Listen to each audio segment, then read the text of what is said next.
Hey guys, it's Tony Robbins. Listen, I've got a video here for you today that I think you'll really enjoy. I am, for the last, I guess, 9 months or so since the economy took its giant collapse all over the world in different areas financially, I've been meeting people that are trying to figure out what to do financially. And I've brought so many people in business who are trying to figure out what to do. Their customers are responding in a different way. They're hanging on to their money and they're concerned. And so I thought, the traditional approaches to business are not making a difference. What I'm best at is modeling. I've always, when I wanted to figure something out, I go to people that are the best in that area and figure out what they're doing and teach myself how to do that and then teach others to do the same once I've proven it's worked with myself. I said, I want to find the best of the best, and I've been really fortunate over the last, as I say, probably 7, 8, 9 months to have spent some time interviewing and getting to know and becoming good friends with many of the top people in the internet marketing. I mean, people that they're not the likely people you normally look at. I look at them as the new money masters. They're guys that, they didn't have the traditional education and ladies that didn't, but they found a way to add value. So whether you're looking for an opportunity to figure out how to have a second income stream, or you have some form of business you're considering being in or you're in and you want to learn some tools, I thought I'm going to create some great products for this, but I thought I'd just send you out first a neat little interview that I did with them. These guys called me up and said, can we come by? I'd love to chat with you. And I said, well, we're going to chat. Let's put it on film. So we just knocked around, and what they wanted to ask me was, look, we spent enough time with you. We know you know how to get people to take action. I said, well, come on over and let me kind of get inside your heads a little bit. Let me see why you follow through. Why do so many people say they're going to do something and then never follow through? And a few people do something inside their head and heart that gets them to follow through. So I just thought you might enjoy this conversation we've had. It's with Frank Kern and John Reese, two of the best in this industry. And I think you'll find it interesting. Maybe you'll be triggered a little bit to think about what will get you to follow through too. So this is my little gift to you. I hope you enjoy. We got the dialing. Thanks. Tony, what's up? Good thing, man. How about you? I'm good. Listen, we've got a serious issue that I think is affecting our market, and we need your help. We actually don't know if we can solve this problem, but we think that you can. So we want to barge in today. We're kind of riding around anyway. I know you're shooting and stuff, but if you got a couple minutes so we can pop by, that sure would be helpful. Okay, well, I'm honored if you help me. Come on over. I look forward to seeing you. Okay. See you, man. All right, man. Bye. Look forward to seeing you, John. Bye-bye. Yep, that's it. So why are we in a hotel anyways? They use this place a lot to shoot stuff because it's got a really nice background. Oh, so really nice outdoor filming stuff. Different guests and interviews and TV commercials? Hey, man. How's it going? Come on in. All right. Thank you. Hey, Tony. Guy. What's up? How you doing, man? What's all this? Doing a little leadership filming, man. That's awesome. Good to see you. All right. Thanks for having us, man. Yeah, you did. Well, come on in. I'm curious to what this major problem is that you're going to see me right away about. This sounds like a setup to me, man. It's a setup, yeah. I told John it was an intervention about his glue sniffing problem. Well, come over and sit on my lap. Yeah, exactly. So we were doing some talking, and the big problem in our industry, we think, is a bit of a mystery. No one has the exact answer. We were actually talking about trying to figure it out, that so many people in our market get these courses that him and I both, for our own respective businesses, spend hours and hours of time recording these building these education products, these training products to show people how to grow a business or build a business. But there's this large segment of our customers in our market that we're in that really don't get results. They don't do anything, or they're just, for whatever reason, it's not for them. It's just, we were just talking about how great it would be if there were just, so many more success stories, right? Like if everyone who actually bought stuff, not necessarily just our stuff, but all of the stuff within our community, if the people who bought it, if everyone who bought it just actually used it, and just followed the directions and followed through, how amazing that would be, like what we would accomplish as a community as a whole if that happened. So our challenge is, what needs to happen, what kind of shifts need to happen to get people to follow through, to get people to actually use the products? You're talking about the same mystery that people have of, why does somebody, get that fat, or they're out of control and they hate themselves, but then they go have another piece of chocolate? Or, why does the person who's the doctors just told them they have cancer, lung cancer, and said, you've got to stop smoking, and Some studies show 70% of people keep on smoking. So you're not talking about a minor issue here, right? It's part of life.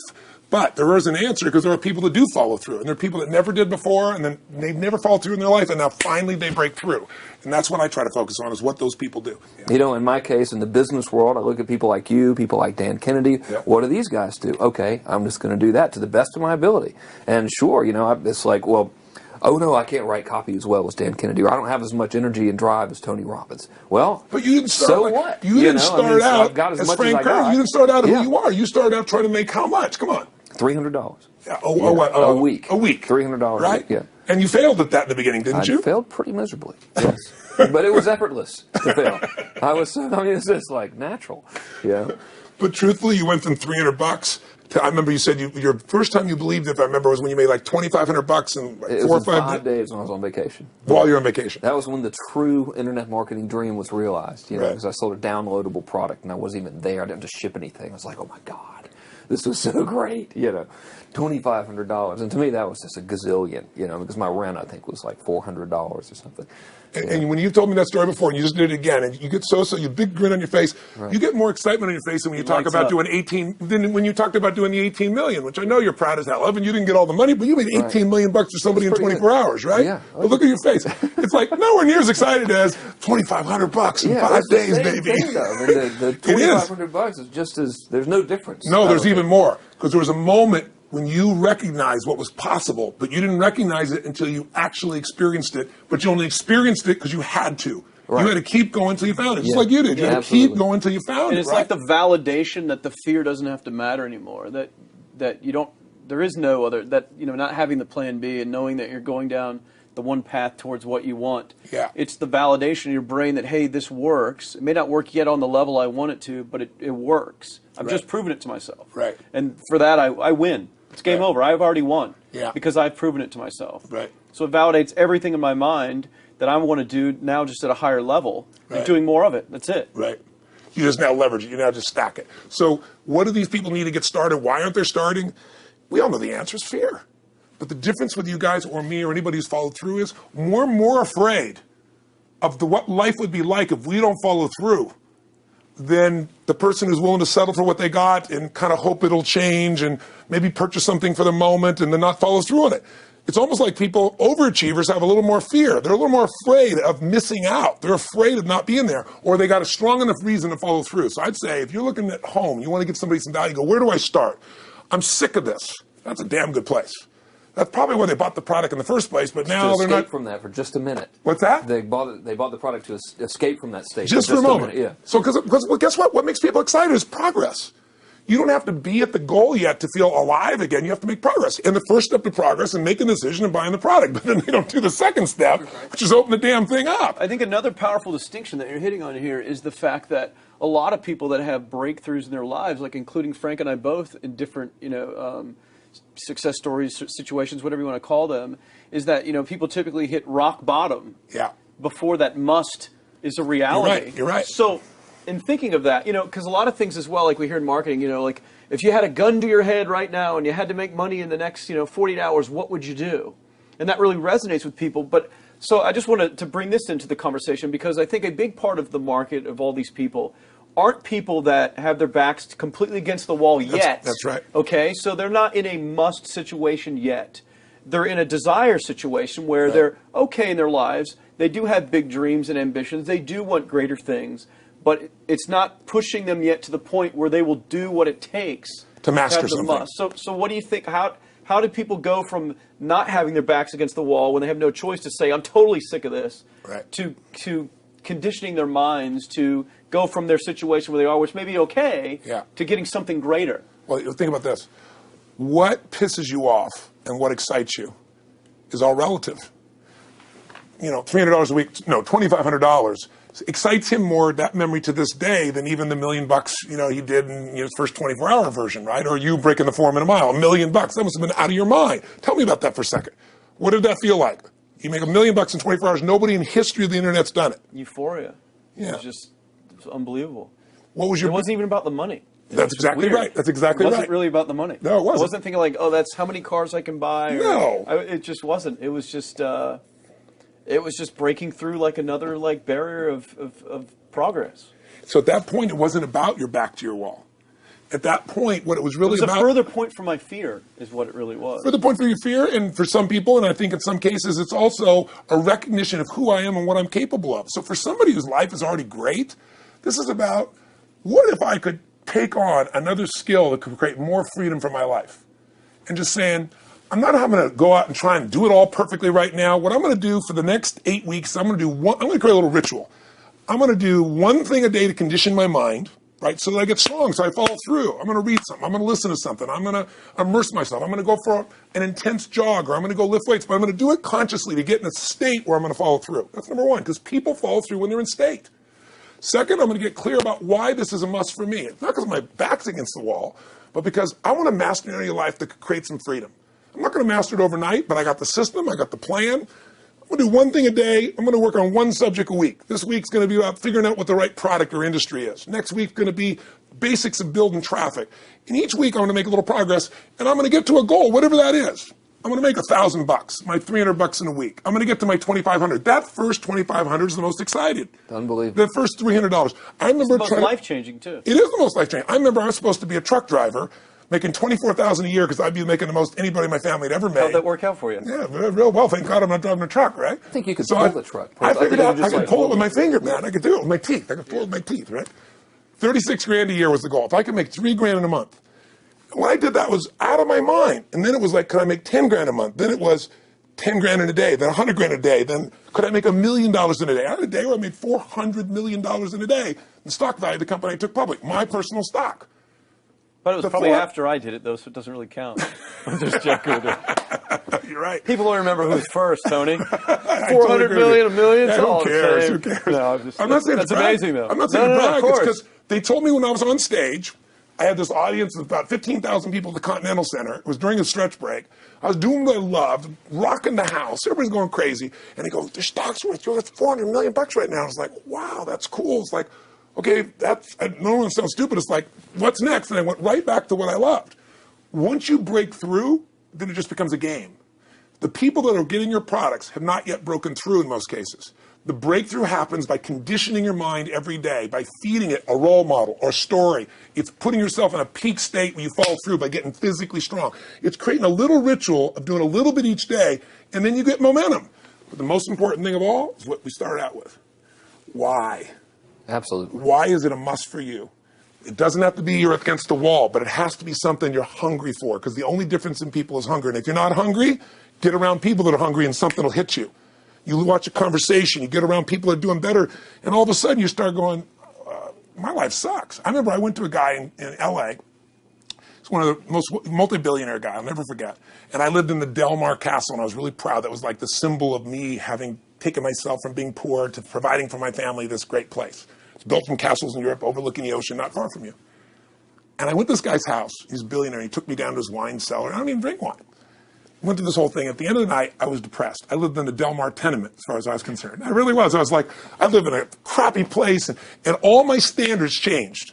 All of a sudden, I wasn't willing to settle for living that. All of a sudden, my back was to the wall in a different way, because as a man, I knew I was capable of more. So people can change their standard by getting around where it's better. People can change their standard by getting associated with what's true, like the bills they got to solve, the problems they got to do it. Or they can do it because they're excited because it's something new they want to take on. Everyone's different, but they got to find the why, and they got to come up with some daily rituals to get them going, and just do a step at a time. That's where you get momentum. Awesome. That is awesome. So, think about what's the holy grail between somebody taking action or not. It's one word: certainty. When somebody is absolutely certain, the common word is believe, right? But, you can believe at a general level, or you can believe with certain. When you're absolutely certain that if I do this, it's going to get that result, and that result's going to change my life, you'll do it. When you think it absolutely is not going to work, you're never going to do it. The middle no man's land of maybe it'll work, maybe it won't, that's the piece that kills people, right? So if it's a must for you, you got to make it work, right? In our case, right? That's an example. If it's not a must for you and you're not sure, you don't know what to do. So years ago, I'd look around and say, okay, how do people get themselves to follow through that haven't been following through? What's the difference? And I started interviewing hundreds of people, literally, and eventually thousands, because I had thousands of my events. So I'd ask the group to give me their feedback. And I came up with this model. It's like the holy grail of belief, or the holy grail of momentum. It's like the difference between what makes the rich get richer and the poor get poorer, right? And the difference we all know is mindset, but like, how's that built? So this is what I did. I created stupid little 4 little boxes, and I'll scribble it here for you. You think about the first thing that determines whether you can do something or not, and I put that in this first box at the top here on the left side, and it's potential. Like, what's the potential of a human being? Like, when you guys started, you proved something no one had done in history. You ran the 4-minute mile, right? For golly knows how many centuries, they're trying to run a 4-minute mile. Roger Bannister does it.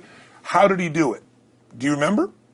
You did it in this industry, right? You made $1 million in a day. No one had ever done that in history, right? After you did it, a bunch of other guys are doing it because it became possible. Roger Bannister didn't just go physically practice. He made a shift in his head. He practiced in his head because he could never achieve it physically, so he had to change in his head first so that the result became certain enough he believed it, and then his body got him through. After Roger Bannister ran that 4-minute mile, within 2 years, 37 people ran a 4-minute mile. Wow. When no one in history had ever done it. Now, here's how it works. The potential for anybody getting your product is extraordinary. They could do what you've done as much, more or less. They can do whatever they want to do. The potential's there. The market's proven that. Whether or not they tap into potential has a lot to do with what action they take, which is the question you came to me with, right? Like, you know, God, they all have potential, but they're not taking action. And we all know that the action they take is going to determine the results they get. That's pretty obvious. So most people have a belief about what their real potential is no matter what you tell them. And that affects how much action they take. And of course, that affects the result. And then ironically, that result reinforces their belief. And then that belief affects it. So I'll give you an example. Let's say a person has unlimited potential, we all agree. But they take little action, little results. Why? Because they have to start with a problem with their belief. They don't believe it's really going to happen for me. Maybe for Frank Kern's because he's got the cool hair and stuff, or maybe it's for you because you're so driven, but it's not me. Maybe Tony Robbins because he's a freak, got these big teeth. Whatever their thought process is, right? They got this thing, right? But what happens is, if you believe that there's very little potential, how much action are you going to take? Nothing, little. And when you take little potential with a little action, what kind of results do you get? Lousy little results. And when you get little results, what does that do to your belief? You go, see, I told you this was a waste of time, told you this wouldn't work. And then what happens? You tap even less potential. You take even less action. You get even worse results, and your belief gets even weaker. And this sucker feeds on itself until you are in a downward spiral. It's poisonous. It's poisonous and it's self-fulfilling. Now, what if something could happen that could come along and fill you with a sense of absolute certainty? Not like I believe, but mean where you know. In you guys' case, mine as well, we knew because we had to. Because we burned the boats. There was no other option. We had to find a way. We weren't going to live that way. We all did it in different ways and for different reasons, but in essence, that was it. If you get yourself in a state of certainty that this is going to work, I'm going to find the way, and if this doesn't work, I will make the way, then you tap a lot more potential. And when you're certain in your potential, you take massive action. When you take massive action, you really believe in something, you get great results. When you get great results, your brain goes, see, I told you I was a stud. I told you this thing would work out. Now you're even stronger. You tap more potential, take greater action, greater results. That's how you went from $300 in a week to $2,500 in 5 days to $100,000 in a month to $1 million in a day. Same thing with you. And we get momentum. That's why the rich get richer and the poor get poorer. Now some people go out and they go, well, I'm going to take a bunch of action. All right, I'm going to open this product. I'm going to try it. And they'll say to you, I even did it. But it's like a salesman who goes and knocks on the door, and he knocks on 100 doors and says, you don't want one of these, do you? Yeah, exactly right. And even if he doesn't say it verbally, his face says it because he doesn't believe it's going to work. So his voice, his body, the execution is so weak. Maybe if he talks to 100 people, somebody's going to buy out of pity. They don't want his kids to starve, right? But he's not going to get the result. So the core difference in people is how do you produce certainty when the world isn't giving it to you? You go out and you try. In your case, you're $100,000 in debt and nothing's working. How do you keep yourself going? The way you did it, the way I did it, the way you're doing it, we may not have done it consciously, is we didn't change our potential. That was there. And it wasn't even taking more action. Taking more action with a belief it's not going to work, it's not going to change anything. We got results in our head that made us feel certain as if it had already happened. True or false for you? True. Right? So give me an example so people know I'm not just making this crap up. Well, I mean, just like when I had nothing, I already knew I was driving like Ferraris and Porsches and stuff because I always wanted those cars. I already knew I was going to have them. It was inevitable. Right. That was just my inevitable outcome. But how did you do that? Did you have a ritual? Did you think about it regularly? Was it one time you thought about it, or was it something you had an obsession towards? I had an obsession towards it. I mean, I used to work at a video store, which is the last job I ever had in my life. Thank God. And I used to go to work almost every day. and I used to bring 2 magazines with me to read on my breaks. Entrepreneur magazine, just to read about business and everything else, to read about what other people are doing, look for role models. And I used to carry an Auto Trader with me. And I used to look at Porsches that were for sale. Yeah. And people always used to ask me, what are you doing with that Auto Trader magazine? I'm like, well, I'm just picking out the Porsche that I'm going to buy. Right. Which probably got you a lot of crap. I did. People made fun of me. Sure. I actually had a boss at that job tell me, you really shouldn't do that to yourself, John, because it's very, very likely that is never going to happen. That it's very likely that you're never going to have that car. Yeah. That's the kind of belief he was trying to put in my head. And I was like, no, you don't realize that it's inevitable that I will drive here sometime in the near future with that car when I'm not working for you and drop movies off for you to put back on the shelf. And that actually happened. And it was one of the most fulfilling days of my entire life. And the great thing was when I pulled up in this car, I was in my mid-20s. Yeah. A car that most mid-20s. What kind of car was it? It was a Porsche 911 Turbo. It was a convertible and everything. It was a beautiful car. It was one I always dreamed of having. But, for a few years, I always circled the ads of which ones I was going to buy. Well, when I finally got it and I pulled up at the store, I had all these people, some people that were still working at this $7 an hour job were there years after I left. And I'll never forget this, even the boss and stuff, and the reaction of the people was like, wow, that is awesome. Yeah. Is that your dad's car? And all I said to them was, not exactly. Good for you. And I just smiled and just left. But it was,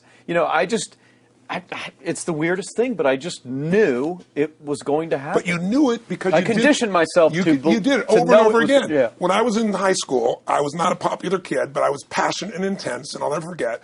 Some particular girls gave me some crap, and a guy too.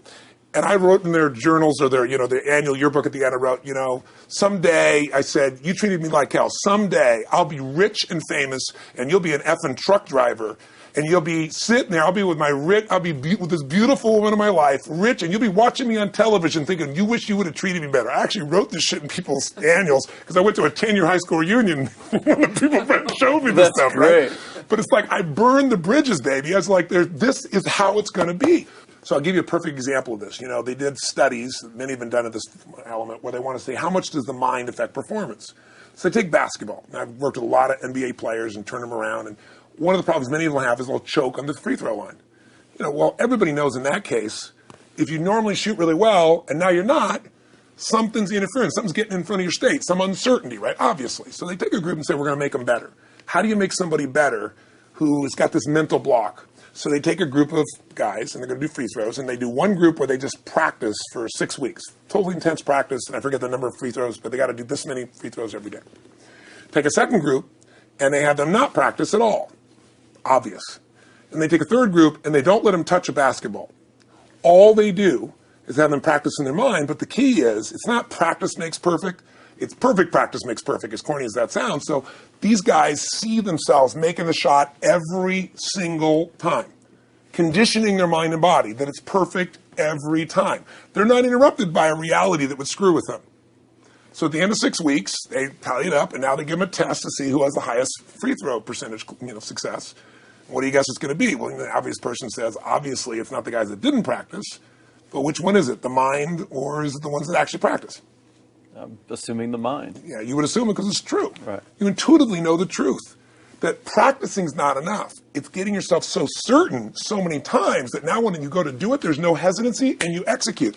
It's having that absolute certainty that makes you tap your full potential, take massive action, get massive results, be reinforced having stronger belief. This is what makes somebody a star at anything. It's like Jack Nicklaus, the golfer. Yes. He visualized every shot and where it was going, landing right where he wanted it before he ever hit it. Every single time. And what do most Every golfers single do? time. They just take a practice swing and they kind of hope for the best and point in the right direction and hit it. And some of them, if they've had some bad hits, what are they really focusing on? What I don't want to do. Exactly. Exactly. And that's the same thing here. So I'll show you a little stupid little physical technique for this. So stand up for a second. You guys going to do this? The camera show them? So try this for a second. So just put your feet together and then put your right index finger straight out in front of you like this. Okay?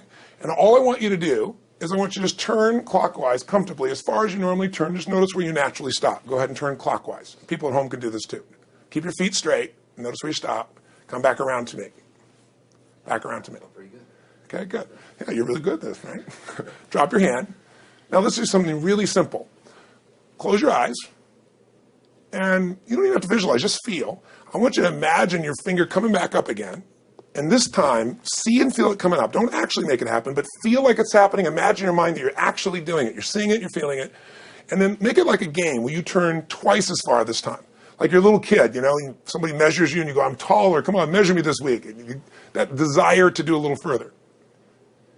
And then in your mind, do it again. Your feet are straight together, and in your mind, feel your finger coming up, see it coming up, and imagine going 3 times as far this time. And then one more time, bring your finger up, and you're like an owl. Your feet are straight, and you turn all the way around, and it comes all the way around to the front. See it and feel it and enjoy it each time, like it's a game, like you can't wait to go further. And you know you do, every time. And when you can feel that, and it feels good, then open your eyes, and now put your finger straight in front of you, and turn as far as you can comfortably, and see what happens this time. Go. Take one back. Now notice, I don't know if the camera's got it, but you don't even have to ask the camera. You can ask yourselves. Come back around. Did you go further this time, yes or no? A lot further. A lot further. 50% further. 50% further. How much further for you? About the same. Yeah. The average person will go 25% further. Now here's the question. We're superior. We're superior pointer. There you go. Your right finger pointer. Thank God. So, did you have the potential to turn as far as you did the second time, the first time? Yes. Why didn't you? I didn't believe it, I guess. We have beliefs about stuff we don't even know we have beliefs. You have an unconscious belief about how far you can turn comfortably. The first time I did it, when I pointed straight back, Yeah. I thought that probably shouldn't even go that far, like it was going to hurt me, or that I wasn't capable of going any farther. It's like, and how much further did you go this time? And the camera knows pointed over there. That's about exactly over there. right. Now here's the difference. The potential was there the first time, and you took action, and you got a result. But it was 50% less than what you did later on. And the only difference is I changed your belief. How did I change your belief? We didn't work harder on your potential. We didn't take more action. I got you to see the result in advance. I got you to see it vividly 2 or 3 times. That's all. Of going further, and then your brain went, oh, I know what to do. Boom, it went there. Isn't that what you did by looking at your cars every single day and envisioning it? I mean, isn't that what you did when you created whatever the vision was? It was $300, $2,500, $1 million in a day? Yeah, that's what's missing for these people. They're not getting that execution is everything, but it doesn't happen if you don't get the psychology set of a state of total certainty. And you just change that 50% in 3 minutes worth of visualization. And visualization is only one technique. Because I was like losing my balance with my eyes closed, but I was kind of like lopsided. So I got one good visualization in. The rest of the time I was like, I sure hope I don't fall down on camera with my eyes closed. It's going to look really dumb. I don't have to do it. So you don't even have to be good at visualization. You can still get the improvement. So I want you to get, you ask the question, what is that difference in people? This changes people's certainty. People are uncertain they're going to succeed. They want it, but they're afraid. The best way to deal with a fear is get a big enough reason that makes you have to succeed, or condition yourself where you see it and feel it so often that you're certain that you just do it. That's all it really takes. That's awesome. You know, this worked. I was thinking of this while you were talking about going to the Sit down so we can hear this, and we'll go. You were talking about working in the video store and looking at the Porsches and stuff. I used to drive around in my car, doing the cold calling with the credit card machines. And one way that I would avoid cold calling, the pain of like cold calling and knocking on doors and everything, would be to listen to your stuff and listen to Jim Rohn's stuff. And wow. Just drive around, no particular destination, just to listen to it. And strangely, I still like to drive around. I prefer to listen to that stuff in the car. For some reason. Because it's where you got imprinted. I guess. I mean, it's like, well, I'll just drive up and down the coast and check out the ocean. Yeah. So I would drive around, and I would envision myself holding those types of seminars, and teaching people that kind of stuff. And 3 weeks ago, I was teaching a seminar in San Diego, and I was talking about beliefs and envisioning things, and I had to stop. And I shared with the audience, I was like, you're not going to believe this, but I actually used to envision this very moment of me talking to you right now. So it really, really works. Definitely works. Makes a difference, I'd say. I'll tell you what, I worked with Andre Agassi in 1993, I think it was. He'd been #1. He dropped to 32nd in the world. And he was literally ready to quit with no exaggeration. His father was managing him, and he was so angry with his life. And he went through some, I think, wrist surgery at the time, and he's working on his swing. And he was dating Brooke Shields at that point. They weren't married, not his current marriage, obviously. And so she said, you got to come see Tony. She goes, I don't need motivation. He goes, he's not motivation, man. He's strategy. He'll show you how to make that shift in your head. So he comes. I work with a guy. In the beginning, he's saying, do your magic stuff. Like, oh, yeah, great, thank you. And I said, tell me. You hit a tennis ball perfectly. And I'm trying to get him in the zone to remember that time, like you visioned, where he was perfect at it.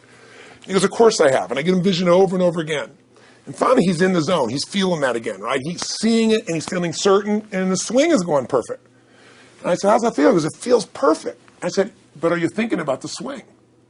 You're not thinking about the swing. You're not thinking about how to do it. You're just seeing the result you want so vividly that it's there. So all I did was train him how to go in that state over and over again. He won the next weekend. The second weekend he came in second. Within 6 months, he was #1 in the world again. And he gave me unbelievable credit. But all it was conditioning the mind. You did it with tape, so did I.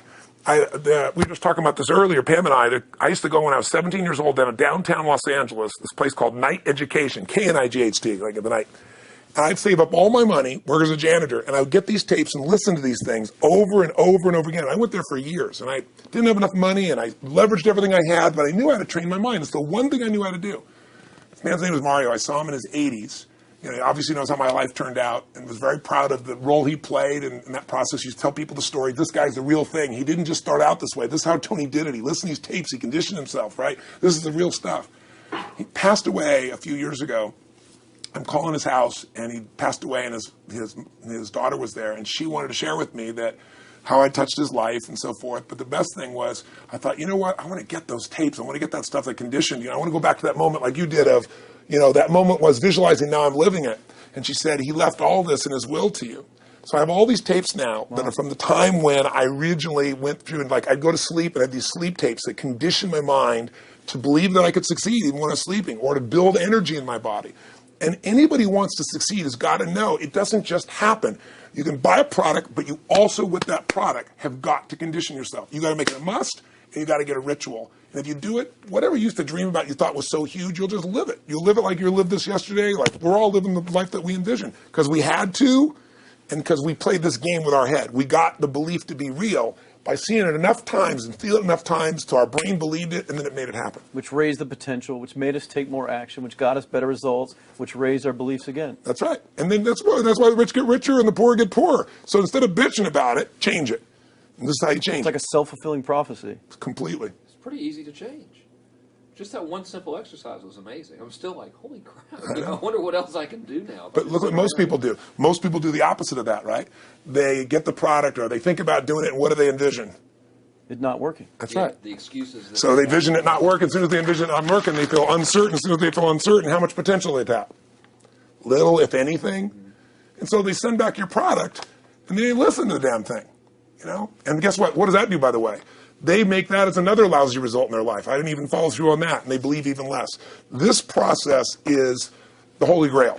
It's where the whole game changes, and anybody can do it, and they can do it in a few minutes. And if they do it a few minutes each day, then they get a different life.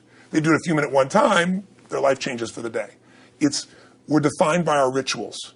Everybody's got rituals, certain things they do every day. And what we three have in common, and anybody that I know of who has a life that they're living that was once a vision, is we saw it again and again and again, even when it didn't work, even when you lost 100 grand, even when I'm working as a janitor, there's something we would not give up on. And if somebody watching wants to change their life, they got to decide what they won't give up on and then put themselves in the state at momentum by a couple little rituals. That's all it takes. And I think especially when it comes to anything related to making money, like making money products or promises or courses, people are so inundated with scams and all this garbage, true garbage, that, you know, their natural thinking is that they're so skeptical. It's like they fall into the conditioning of, well, if anything's ever going to work, that thing has to prove it to me before I believe anything. So when they go to approach the thing to make more money with, they're like, well, I'm starting at zero, and this thing has to prove to me that it has any potential at all before I believe that it will. Don't you agree with that's the case? Unfortunately, it's the case, but here's the truth. When somebody says to me, in my business, even more, because a lot of people think I'm a motivator. I hate that term. That's never been what I've done. I do believe in energy, and I'm passionate. You know, they see 10,000 people in the room rocking, they go, oh, he's motivating them. I believe in peak state. You get a top athlete, you get in a concert, and you get in state, right? The problem is, to defend themselves so they won't be disappointed again, they lower their expectations. So someone will say to me, well, I'm skeptical or I'm pessimistic. And my response to them is, no, man, you're gutless. It takes no guts to be skeptical. You don't have to have any capacity to be a critic. And now with the web, you don't even have to own that you're the one being the critic. You can burn somebody and, you know, anonymously, right? I said, you know what? It takes guts to believe. And if you think something's going to do it for you without you putting your guts on the line, you might as well forget it right now.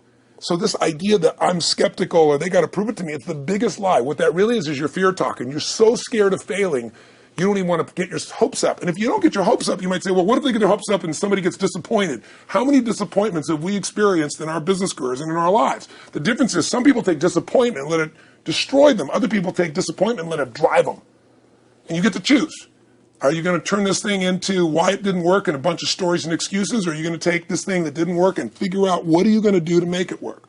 And it may not happen the first time, the second time, the third time, but the people that are relentless find the way. And it's the common denominator in all these guys that are kind of our friends or family, money masters, the new money masters is they all did it with will. Nobody here inherited this stuff. Everybody figured it out. And keep figuring it out. And it's going to keep changing. And you say, you know what, 1% of 99% of the money being made is being made by 1% of the people because only 1% of the people will condition their mind and condition their body and follow through some daily rituals. The rest will tell a story about why it didn't work, how it wasn't their fault. And you got two things in life. You got results or you got a story, And too many people think that 1% is somehow entitled to it and they're not, which is, it's just all in the head. It's all in their belief. It's all in the head, which can be changed with some conditioning. Basic conditioning. You just proved it to us. That's fun. That's why I made Get the Edge and Personal Powers, because I understood that from the very beginning. Originally it was 30 days, and years later people would say, I've heard all the great results and everything else, man, but, I don't have 30 days, and I'd be behind the glass, focus group, watching these people want to shake them, like, you don't have 30 days to change your life, I thought, okay, I'll make it 7 days, just one, because after 7 days, you get momentum. I mean, think about it. When do people's lives change? In a moment. It doesn't change in 10 years. Your life may suck for 10 years, but there's one moment when your whole life changes, the moment you decided. When you said, no more, and I'm doing it, and you kicked yourself in the ass, and you made yourself go do something, right? When you finally said, enough, no more, I quit, or let's begin, or I love you, there's a moment when somebody's life changes. And that can be gotten in a couple of days. So people watching don't have to wait until they've mastered everything. They got to get started and do what's next, and just put themselves in a state where they start making some progress. Well, there it is. I think that's the answer that can help solve that problem with a lot of people. They'll just pay attention to it and do it. The bottom line is, all three of us and some of the people that we consider as family that are part of this process, we've all done well, and we don't need to do this stuff. We're able to do this stuff because underneath it all, people can see in your eyes, Frank, when you talk about $2,500 you made that day and the joy, right? Or you talking about not willing to settle, and just, I don't care what they say. They tell me I'm going to sit here and I should lower my expectations. I'm going to be driving my car in here and they're going to be delivering a video to me. There's something inside of every human being that will make it click. That'll make it so that today is not like yesterday and tomorrow will be different forever. And that process is an emotional hook. And what I hope is people watching this stuff, maybe something in here will piss them off enough or remind them of something or say there is a plan and it isn't just luck. And if I just get my big enough why and I get a little system for conditioning myself, and if I start to feel overwhelmed, I just do one next step. And I keep learning and keep moving forward, I will get there. If we accomplish that out of this conversation, then this conversation was kick-ass and fun, not just for us, but it'll be something that we'll be really proud of a long time. Whether that happens or not really has nothing to do with us, but whether or not people take it in as real and do something with it. I hope they will. I think a lot of people will. I think they will. Thanks a lot. I think it was awesome. Thank you. That's been a I blast. appreciate your shoot here. Yeah, going back to the next one. Yeah. Thanks, guys. Thanks. Yeah. Thank you. Appreciate it. Really appreciate it.